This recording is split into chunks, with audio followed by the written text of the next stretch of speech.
Kenapa sih kandang kami, khususnya kandang Nusa Sentosa Farm, menggunakan program tabungan kurban?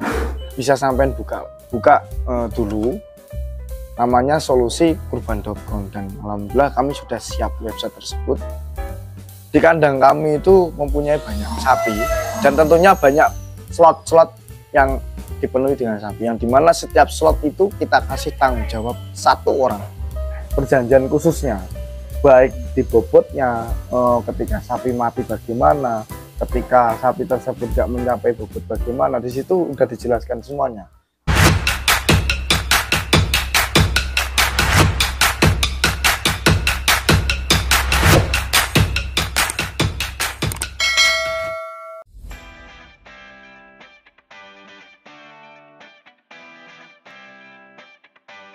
Oke teman-teman sekalian, balik lagi bersama kami di channel Nusa Sentosa Farm. Sebelah kiri saya ada Mas Noval, yaitu beliau adalah penanggung jawab di kandang 1 maupun kandang 2. Di sini saya akan bertanya mengenai tabungan kurban yang akan dijelaskan langsung oleh Mas Noval, agar teman-teman sekalian tahu bagaimana asal usul tabungan kurban, tujuan adanya tabungan kurban, dan sebagainya. Oke, kita langsung aja. Ya Mas Noval, gimana kabarnya? Alhamdulillah baik Mas. Ya, di sini kita tanya-tanya ya Mas. Iya, Oke. monggo.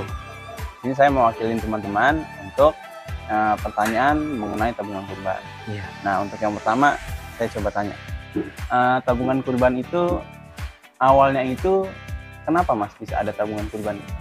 Nah, oke teman-teman semuanya, di sini saya akan langsung menjawab ya, karena waktunya disingkat, karena yang tujuan dari video ini adalah to the point-nya, bukan dramanya kayak gitu. Nah, Mas Reza tadi sudah menanyakan tentang apa sih tabungan kurban, dan di sini saya akan menjelaskan terkait tabungan kurban. Nah, tabungan kurban itu adalah program yang dimana saat ini kami jalankan dan alhamdulillah sudah berjalan selama 3 tahun. Nah, kenapa sih kandang kami, khususnya kandang Nusa Sentosa Farm, menggunakan program tabungan kurban? Nah, itu sudah menjadi alasan kenapa kami membuat program ini, karena banyaknya permintaannya orang dan banyak keluhan orang yang dimana beliau tidak bisa berkurban karena suatu masalah sepele, Mas. Masalah sepelenya, dia mampu, akan tetapi dia tidak bisa memanajemen uang, sehingga uangnya tersebut tidak bisa berkumpul untuk menunaikan ibadah kurban tersebut. Nah, dengan adanya tabungan kurban ini, kami keluarga besar Nusa Sentosa Farm sangat mengharapkan teman-teman semuanya, baik yang ada di Jabodetabek khususnya maupun yang di luar, yang dimana tahun kemarin mungkin belum bisa berkurban, dengan adanya program yang ada di kandang kami sehingga bisa berkurban, intinya kayak gitu. Nah, dan ini juga menjadi suatu kemudahan, Mas. Kemudahan bagaimana kandang kami memberikan kemudahan, memberikan cara secara efisien, secara tidak ribet, untuk teman-teman semuanya menunaikan ibadah kurban tersebut, yang dimana akan kita jumpai kurban di tahun 2023 yang akan datang ini, dan kurang lebihnya kurang 4-5 bulan ini ya. Dan kenapa tabungan kurban itu sangat kita harapkan? Karena dengan adanya tabungan kurban itu, teman-teman semuanya, yang satu sudah jelas tadi saya sebutkan, teman-teman bisa melakukan tabungan kurban, yang dimana kemarin belum sempat kurban, tahun ini alhamdulillah sudah bisa kurban. Nah, dan yang kedua, buat teman-teman yang sudah berkurban, yang jelas kami berharap teman-teman semuanya yang sudah berkurban, baik yang sudah maupun yang belum, mendapatkan sapi yang dimana sapi itu berkualitas. Mohon maaf, sini saya mengambil kutipnya di sapi, karena kandang Nusa Sentosa Farm ini lebihnya backgroundnya di sapi. Nah, mungkin nanti kita akan ada kambing, cuman untuk program ini tidak kita salurkan ke kambing, karena kita lagi salurkan ke masalah sapi. Nah, Nah, kebanyakan seseorang itu kan hanya sekedar wacana, Mas. Yang namanya manusia hebat itu yang dimana manusia itu mampu merencanakan dan melaksanakan akan rencana itu. Nah, kami sebagai Kandang Nusa Slosa Farm ingin mewujudkan cita-cita teman semuanya yang tahun kemarin sempat dibicarakan dengan keluarga panjenengan semuanya, yang akan menunaikan ibadah kurban dengan cara yang sesimpel mungkin, dengan cara pembayaran sesimpel mungkin, yang enggak kerasa sampean sudah bisa menunaikan ibadah kurban itu ya. Caranya ya ini, tabungan kurban ini. Banyak kemudahan, Mas, khususnya ya Mas Riza, di dalam program tabungan kurban ini. Pihak kandang mendapatkan kemudahan, yaitu sapi terjual lebih dahulu, kita ngambil start penjualan.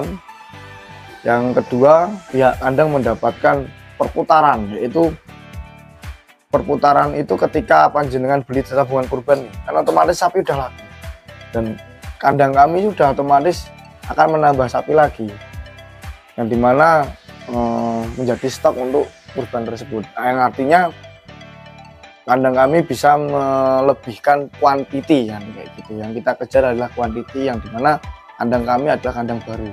Kita ingin babat alas dulu, atau orang Jawa itu kayak gitu.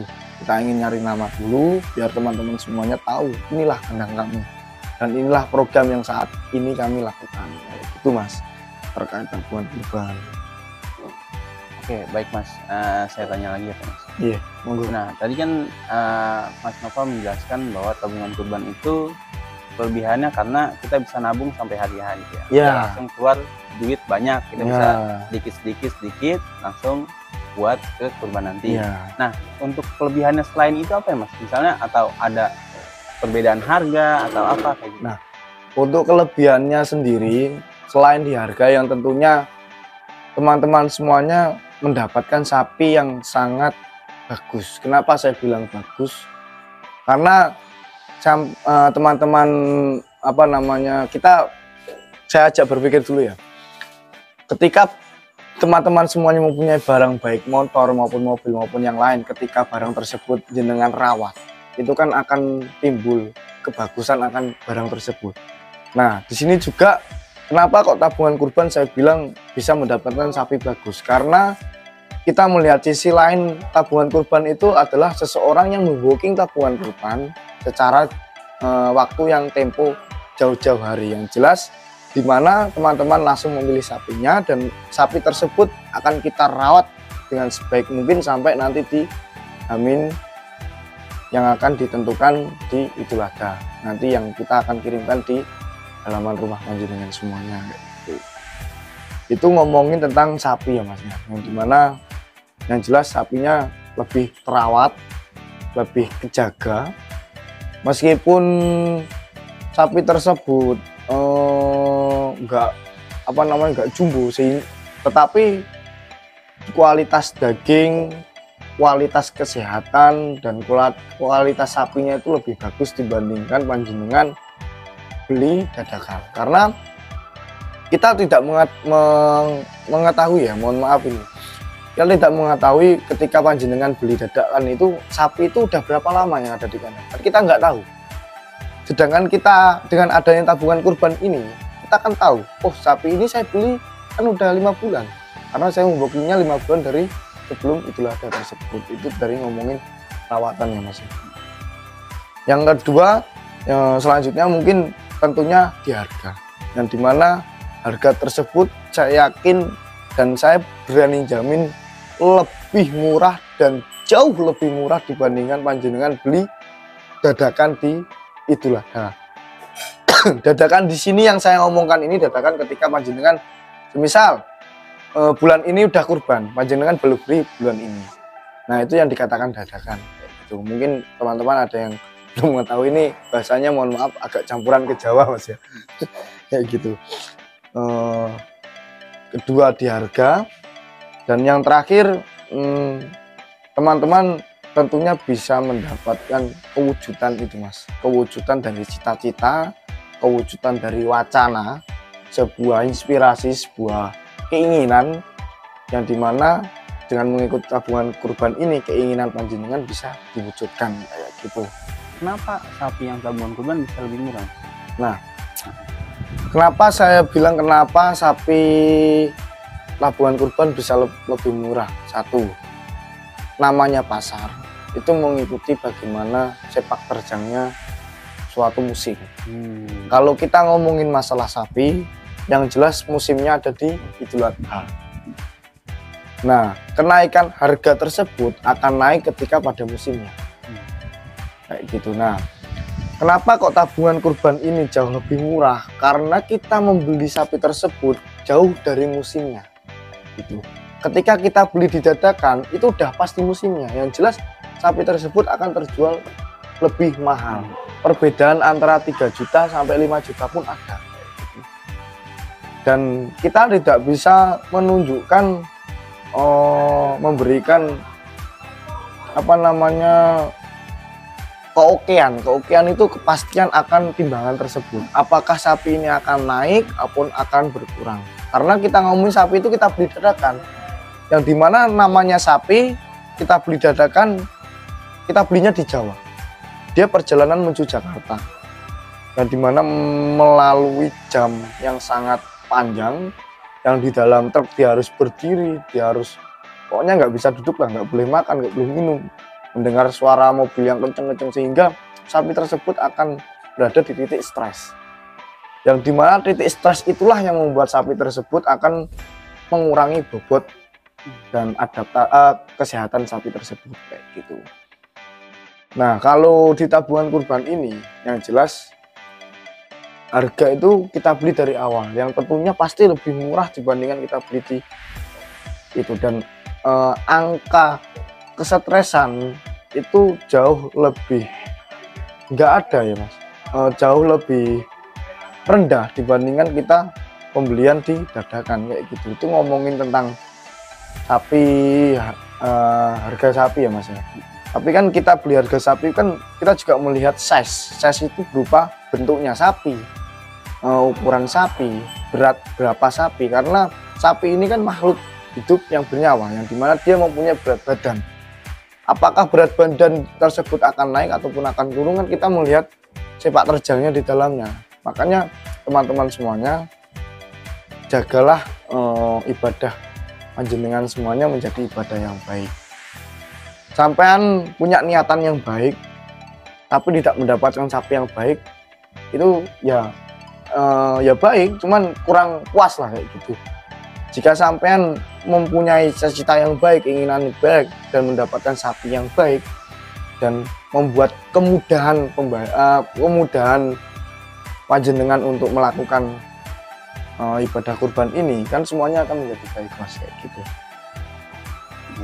Nah, jadi teman-teman, ini kenapa perbedaannya tabungan kurban sama yang langsung, ini udah jelas ya. Jadi ini bukan marketing kita, ini bukan apa, karena emang alasannya udah ada tadi, harganya itu akan naik sesuai musim gitu. Nah, untuk Mas Opal, kita lanjut lagi Mas. Nah, iya. Apakah ada syarat khusus buat orang itu ikut tabungan kurban? Misalnya harus DKM atau harus pengajian atau gimana? Mas? Untuk syaratnya khusus tidak ada Mas, karena yang namanya orang berkurban semuanya bisa lah, intinya semuanya boleh. Barang siapa yang ingin berkurban, kalau di agama Islam ini kan sangat dianjurkan, karena bagian dari sunnah Rasulullah SAW, dan ini udah menjadi sebagian dari ibadah dari agama Islam tersebut. Sehingga di tabungan kurban ini tidak ada syarat apapun. Mau sampean pejabat, mau sampean orang biasa, mohon maaf kita ngomongin derajat ya. Mau sampean orang ada, mau sampean orang nggak ada, itu bagi kami nggak penting. Yang penting panjenengan punya niatan khusus untuk tabungan kurban, kita akan melayani dengan sepenuh hati. Nah, oke. Tadi berarti syaratnya nggak ada ya teman-teman. Jadi untuk yang emang pengen berkurban dan bisanya itu secara nabung, atau emang inginnya secara nabung agar sapinya terawat, bisa langsung ke kita gitu. Nah, misalnya ada orang yang pengen nih Mas, langkah-langkahnya untuk tabungan kurban di Universitas Falsafah itu apa Mas? Untuk langkah-langkahnya sendiri, jenengan yang pertama namanya seseorang ingin menginjak suatu keinginan, dia harus mengerti dulu alasan keinginan dia apa. Dan dia harus mengerti dulu yang dia inginkan itu tujuannya apa. Nah, alangkah baiknya panjenengan mengerti dulu apakah arti dari sebuah tabungan kurban.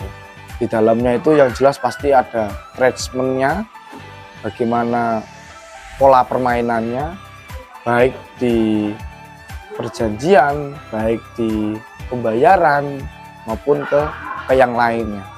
Nah, untuk langkah awal pembelian, saya ngomongin langkah awal pembelian. Mungkin Mas Riza yang maksud mungkin bukan langkah awal pembelian, atau yang lain nanti bisa ditanyakan lebih dalam lagi. Kita ngomongin langkah pembeliannya, Mas. Langkah pembeliannya bisa sampai buka dulu, namanya solusikurban.com, dan alhamdulillah kami sudah siap website tersebut yang berupa katalog, yang dimana harga tersebut adalah harga Idul Adha, bukan harga tabungan kurban. Akan tetapi di situ jenengan bisa mengerti, bisa melihat dulu spek-spek sapinya, size sapinya, bentuk sapinya, dan bagaimana sapinya tersebut kayak gitu. Oke Mas. Nah, setelah misalnya kita udah lihat di solusikurban.com nih Mas, kita udah nemu sapinya, wah pengen yang ini nih, misalnya medium atau supernya, ekonomis atau super gitu. Bisa, wah pengen yang ini nih. Nah, selanjutnya kita gimana Mas? Apa kita langsung ke kandang atau kita chat admin dulu atau gimana Mas? Alangkah baiknya jenengan cek admin dulu untuk mengetahui lebih dalam lagi apakah benar-benar ready atau tidak yang sapi panjenengan mau ini. Dan langkah kemudian mungkin alangkah baiknya panjenengan datang ke kandang untuk menyaksikan langsung tersebut, karena yang namanya sapi itu kan di video, ya jangankan sapi Mas, manusia juga di video sama di asli kan beda, apalagi ada filter dan lain sebagainya. Dan ini kita ngomongin sapi itu kan berbentuk Mas, dia kecil ataupun besar. Kalau di video, di foto kan yang kecil bisa jadi besar, yang besar bisa jadi kecil, karena namanya kamera itu hanya nggak seutuhnya sempurna Mas. Makanya kenapa saya di sini sangat menegaskan bahwasanya alangkah baiknya panjenengan semuanya hadir ke kandang, langsung memilih sapinya. Ketika sudah dipilih di solusikurban.com, jenengan langsung aja tunjuk, Mas kemarin saya melihat sapi ini di mana? Nanti dari pihak kandang kami akan menunjukkan, oh sapi ini ada di kandang 2, dan dimana panjenengan nanti akan dikasihkan maps alamat kandang 2 kami kayak gitu Mas. Dan di kandang 2 kami nanti akan bertemu saya, baik saya ataupun anak-anak kandang yang menjadi tanggung jawab di kandang 2 ini khususnya akan menunjukkan sapinya. Karena di kandang kami Mas, yang perlu diketahui ini, mohon maaf ini agak melenceng ya, di kandang kami itu mempunyai banyak sapi, dan tentunya banyak slot-slot yang dipenuhi dengan sapi, yang dimana setiap slot itu kita kasih tanggung jawab 1 orang. Karena saya berkeinginan biar orang tersebut lebih dalam ataupun lebih paham terkait sapi yang akan dia pegang kayak gitu. Contoh Mas, saya megang sapi 20 ekor dibandingkan saya megang sapi seluruh sapi. Hasilnya kan lebih bagus saya memegang sapi 20 ekor dibandingkan saya megang sapi seluruh. Dan lebih ini juga menjadi terikatnya dari ketika ada tamu datang, karena tamu datang semisal saya nanya di manakah Andara, dan dari anak-anak kandang sendiri tahu, oh Andara ada di tempat saya. Dan anak meskipun nanti misal nggak ketemu dengan saya ataupun owner ataupun yang lainnya, anak-anak bisa menunjukkan lebih dulu, nah ini Bu sapinya ada di sini tempat saya kayak gitu. Itu treatment pembeliannya kayak gitu. Nah, oke, berarti tadi kita pertama lihat di solusikurban.com, lanjut ke chat admin, jadwalnya atau ada sapinya atau tidak. Setelah itu kita langsung ke kandang, ngomong ke Mas Opa sendiri atau ke anak-anak kandang, langsung tunjuk sapinya buat kita lihat secara langsung gitu. Nah setelah itu Mas, misal wah saya udah oke nih, sapinya bagus, apa saya langsung ke LDP atau bagaimana? Tidak, Karena di sapi yang ada di tabungan kurban tersendiri ini ada yang namanya bobot. Dan di mana bobot tersebut kita targetkan kepada sapi tersebut biar semisal di harga 21 kita menargetkan di bobot 350 kilo ini semisal ya Mas. Nah di situ mungkin nanti semisal bapak ibu semuanya udah deal dengan sapi ini, yang dari pihak kami menjelaskan lebih dalam lagi, Bu ini nanti harganya sekian, bobot target yang untuk sapi tersebut sekian, dan mungkin setelah oke nanti saya akan meminta kartu KTP Mas. Dan dimana nanti kartu KTP tersebut akan kita buatkan MOU, kontrak perjanjian, yang dimana di dalam tersebut ada langkah-langkahnya, ada apa namanya perjanjian khususnya, baik di bobotnya, ketika sapi mati bagaimana, ketika sapi tersebut tidak mencapai bobot bagaimana, di situ sudah dijelaskan semuanya, sehingga bahwa ibu-ibu semuanya, teman-teman semuanya tidak mempunyai rasa khawatir lagi Mas, mempunyai rasa was-was apakah ini aman atau tidak. Karena yang jelas sebelum adanya DP kita sarankan dulu untuk pembuatan kontrak perjanjian biar dari kedua belah pihak, baik dari kami sebagai pedagang, sebagai peternak, baik dari panjenengan sebagai pembeli, itu biar lebih oke dulu nih. Karena percuma sampean udah deal barang tapi yang beli belum ikhlas akan pertanyaan ataupun yang lainnya, kan itu udah menjadi malah jadi tidak berkah Mas kayak gitu. Alangkah baiknya dari kedua belah pihak bisa lebih setuju, karena yang namanya ijab jual beli, itu kan syaratnya harus setuju kan? Harus oke dari kedua belah pihak, baik dari pedagang maupun ke pembeli, intinya kayak gitu. Dan mungkin ketika nanti udah kontrak jadi, penandatanganan baru turun DP kayak gitu. Ya, jadi teman-teman jangan bingung kenapa ada perjanjian bobot, karena kan kita tabungan kurban ya, kita beli dari 5 bulan sebelumnya. Nah itu sapi yang awalnya bobot hanya 200 bisa jadi 300, bisa jadi 400. Jadi target bobot itu gunanya untuk sapi nanti di Idul Adha kayak gitu. Jadi perjanjian itu gunanya untuk nanti misalnya pihak kandang menjanjikan sapi ini pas kurban 300, berarti nanti sapinya pas kurban 300 gitu bobotnya. Nah kalau misalnya nggak sampai, nanti ada penjelasan selanjutnya. Nanti kita tanya juga itu bagaimana garansi atau sebagainya gitu. Jadi itu yang dimaksud kenapa ada perjanjian bobot tadi di MOU. Nah oke Mas, setelah dapat MOU nih, kita udah MOU nih, kita udah setuju, udah tanda tangan. Selanjutnya gimana lagi Mas? Selanjutnya di situ nanti kita akan menjelaskan lagi Mas, bahwasannya ketika nanti sapi tersebut tidak mencapai bobot yang kita janjikan, kita akan berikan garansi yang berupa tukar, yang dimana penimbangan ini akan diakhiri di 2 minggu sebelum Idul Adha. Kenapa kok harus 2 minggu? Karena ya kita belum tahu Mas, apakah sapi ini bisa oke atau tidak, kan kita belum tahu, namanya barang hidup dan setiap sapi pun berbeda-beda, baik dari sifat maupun cara dia bertumbuh kan kayak gitu ya, seperti halnya manusia lah. Nah ketika di jarak 2 minggu ataupun 1 bulan itu, ya misal bapak ibu-ibu semuanya naudzubillah nih sapinya nggak capai, minta ditukar, kita masih ada waktu untuk menjual sapi yang ditukar ini, sehingga dari kandang tidak ada kerugian apapun kayak gitu. Dan ini juga bisa menjadi kemudahan untuk bapak-ibu semuanya, karena di waktu tersebut masih ada sapi yang stok-stok lama yang mungkin belum terjual kayak gitu.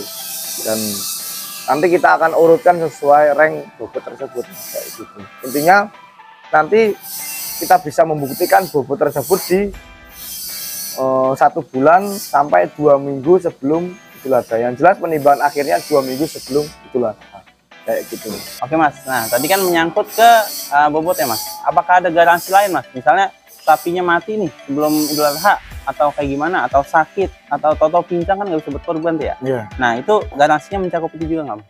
Nah, untuk terkait garansi itu semuanya kita garansi, Mas.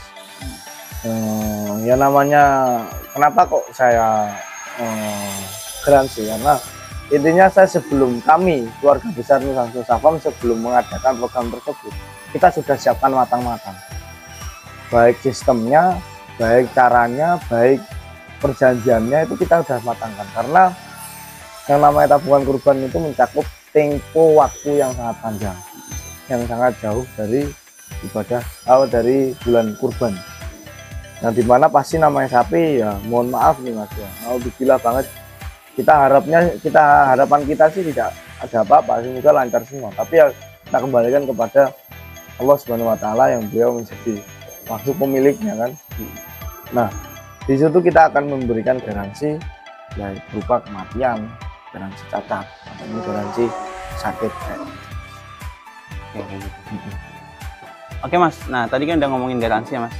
Nah berarti kita beli udah semuanya, kita udah MOU, kita DP nih udah jalan. Nah ini kan kurban masih lama nih Mas, masih 5 bulan atau 4 bulan nih, sekarang kan 4 bulan lagi.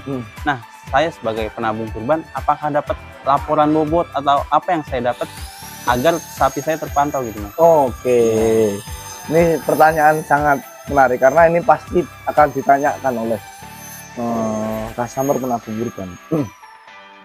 Oke, mungkin saya belum menjelaskan ini. Di sini ketika panjenengan sudah beli dari pihak admin kami, karena kami mempunyai banyak tim yang dimana setiap tim mempunyai tugas masing-masing, yang dimana tugas itu sudah menjadi profesionalnya masing-masing, karena setiap orang kan mempunyai kemampuan yang berbeda, dan kita di sini ikuti sesuai kemampuannya seseorang. Semisal ada mampunya dirawat sapi, ya kita dirawat sapi, mampunya di penjual, mampunya di admin ya di admin. Di sini nanti ada bagian dari admin kami memberikan report, laporan akan bobot tersebut. Semisal panjenengan sebelum beli dibobot 280 kilo. Nah, ketika penimbangan itu kita tripod ada 320 misal ya Mas. Artinya ada kenaikan, kita laporkan, kita kirimkan video. Alhamdulillah sapinya sudah naik bobotnya. Dan ketika peripotan itu nanti di situ juga ada yang namanya cicilan Mas. Dan dimana kita sudah merepot dan balas-balasnya gimana panjenengan nyicil. Nah, itu nanti kita akan jelas lebih jelas lagi Mas terkait pembayaran atau yang lainnya. Kita ngomonginnya tentang reportnya tadi kan. Nah Mas, kita akan mengirimkan setiap bulan ya, yang dimana penimbangan tersebut akan kita laksanakan dari tanggal 1 sampai tanggal bulan di awal bulan gitu. Oke Mas. Ya berarti kayak gitu. Jadi kita setelah tabung kurban di sini nggak loss gitu. Kita tetap dapat report setiap bulannya, bobot dan keadaan sapinya melalui video gitu. Jadi jangan takut untuk tabungan kurban di sini. Oke teman-teman, mungkin akan kita lanjutkan di video selanjutnya ya, karena durasi kita udah terlalu lama nih, biar kita bisa beri kisah yang lain-lain. Tapi tenang aja, kita nggak bakal berhenti di sini. Kita akan terus bahas sampai detail masalah tabungan kurban agar teman-teman semua mengetahui secara dalam tabungan kurban tersebut hingga tidak ragu dalam melakukan tabungan kurban di kandang Nusa Sentosa Farm. Jadi terima kasih Mas Opal, nanti akan kita lanjutkan di video selanjutnya ya. Sampai ketemu di konten-konten selanjutnya. Terima kasih. Wassalamualaikum warahmatullahi wabarakatuh.